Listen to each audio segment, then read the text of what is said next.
आज की कहानी है बहू और बेटी समान, पारिवारिक कहानी। माँ, मैं बहुत थक गई हूँ घर संभालते संभालते। यहाँ मेरी थकान किसी को नजर ही नहीं आती। माँ, मैं कुछ दिन आराम करना चाहती हूँ। माँ जी, क्यों ना मैं कुछ दिनों के लिए अपने मायके रहकर आ जाऊँ। आते हुए अपने बच्चों को भी साथ ले आऊंगी, वे वहीं से स्कूल चले जाएंगे। आखिर एक ही शहर में ससुराल और मायका होने का कुछ तो फायदा मिले।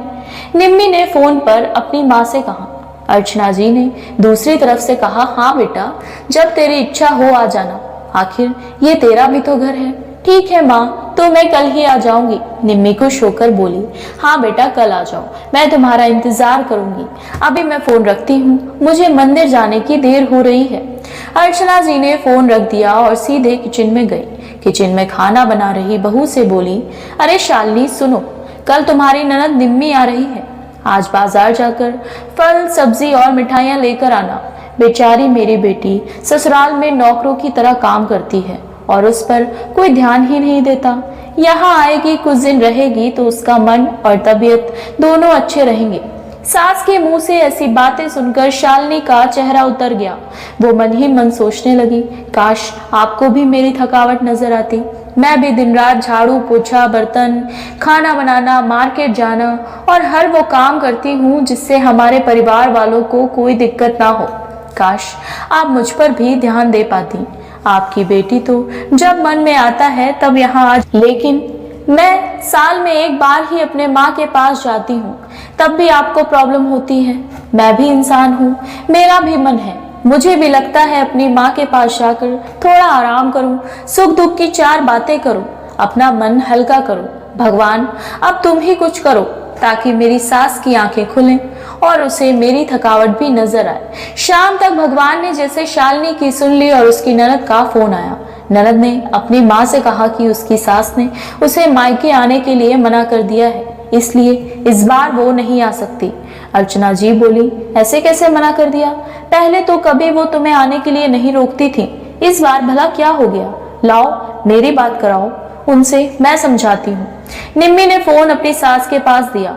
अर्चना जी ने कहा, नमस्कार समधन जी, आपसे कुछ कहना था। समधन जी ने कहा, कहिए। दरअसल कल त्योहार है, इसलिए निम्मी अपने मायके आना चाहती है, अगर आप उसे भेज दें तो अच्छा रहेगा। निम्मी की सास ने कहा, देखिए समधन जी, आपकी बेटी मायके जाकर रहे, इस बात के लिए हमने उसे कभी नहीं रोका और इस बात से हमें कोई प्रॉब्लम है भी नहीं। कुछ दिनों पहले मैं अपने रिश्तेदार की शादी में गई थी, वहां आपकी बहू शालिनी की माता जी से मिलने का मौका मिला। उनसे गपशप करने के दौरान उनकी बातों से पता चला कि शालिनी को साल में एक ही बार अपने मायके जाने को मिलता है और वो भी बहुत कम समय के लिए। मुझे लगता है आपको पहले शालिनी को उसके मायके भेज देना चाहिए और वो जब मायके होकर आ जाएगी तो मैं निम्मी को आपके पास भेज दूंगी। एक बहुत जरूरी बात जो मुझे लगता है आपको समझ लेनी चाहिए कि आपको अपनी बहू को भी बेटी की तरह या बेटी से भी ज्यादा प्यार देना चाहिए। उसे भी मायके जाने की इच्छा होती होगी, हो सकता है निम्मी के वहां आने से उसकी आवभगत करने के लिए आप उसे उसके मायके नहीं भेजती होंगी, या फिर वो आपसे कुछ कहने से अभी डरती हो। अगर आप उसको घर में ही कैद रखेंगी तो एक दिन ऐसा आएगा जब वो आपके खिलाफ बोलने लगेगी, फिर वो आपकी सुनेगी भी नहीं और जब चाहे तब अपने मायके जाएगी।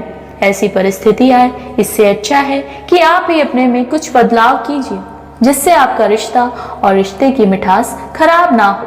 अर्चना को अपने समधन के हर एक शब्द में सच्चाई नजर आई।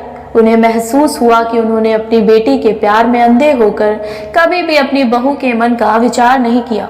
उन्होंने हमेशा ही अपनी बेटी को अपनी बहू से ऊपर रखा। दूसरी तरफ निम्मी भी अपनी भाभी के बारे में हो रही इस बातचीत को सुन रही थी। उसने भी रियलाइज किया कि वो कभी भी अपनी भाभी के साथ ठीक से बात नहीं करती और जब जब वो अपने मायके जाती है तो भाभी थोड़ी उदास रहती हैं। अर्चना जी ने अपनी बहू को बुलाया और उससे कहा कि शालिनी, कुछ दिनों के लिए तुम्हारी नंद निम्मी नहीं आने वाली है, इसलिए पहले तुम अपने मायके होकर आओ। ये सुनते ही शालिनी का चेहरा खिल गया, क्योंकि ये पहली बार था जब उसकी सास ने सामने से उसे अपने मायके जाने के लिए कहा था। अगले दिन शालिनी अपने मायके गई और इस बार एक दो दिन नहीं, पूरे हफ्ते भर रहकर आई। अपनी माँ बाप से, अपने रिश्तेदारों से मिलकर आई और जब वो लौट कर आई तो उसका चेहरा खिला हुआ था। उसकी आंखें चमक रही थी।